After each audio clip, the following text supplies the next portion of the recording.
Obviously, I listened to your music and I understand why you was in Ohio, right? It's clear why you was here. But they said, how did Cam get to Ohio? And I couldn't ask him. And I was like, why did you choose Ohio, to trap out of? And I just thought I asked that for the person who asked me the question. That's a great, that was a That was really a good question. That was a great question. I got statute of limitations if I can talk about it. Well, but it didn't pan out like that anyway. So this is what happened. And that's a great, great question. So I knew a female that lived with this. She lived in New York, but she was from Ohio. And I was going back and forth to Chicago anyway. When I was driving Chicago, like Ohio, you had to ride through there. Not through Columbus, but towards that way. And I always seen the sign. So I had a female lived in New York, and she was from Columbus. And we was having a conversation one day, and she was like, yo, you know a gram of heroin is $350 out there. I said, yeah, $350? She said, yeah. I said, I don't believe you.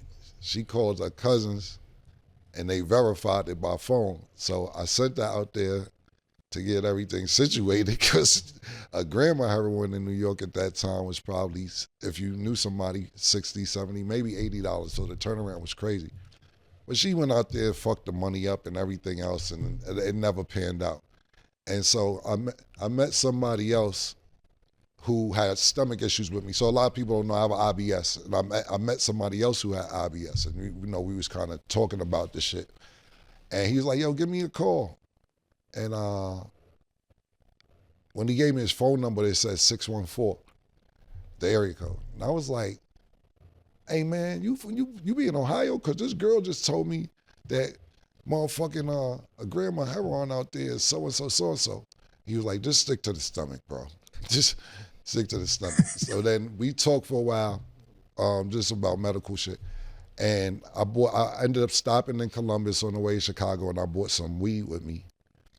And they bought it all. I had like 3 ounces to smoke for myself, and them niggas just ate it up. And the dude I'm talking about was like, see, you can make some money out here with the weed. Leave that heroin shit alone. That's me. So don't bring that shit out here. And I didn't sell weed. I was just throwing weed parties because I didn't want to go to jail. So I was charging niggas $1,000 to get in a party to smoke the best weed and everything else. And, I ended up meeting some good people. Shout out my man Pop Joe. R.P. Chubby was out there. A lot of people don't even remember my nerd because he went to jail before Pop Joe. But yeah, I met some good people. But it was over a conversation about heroin, which I never indulged in.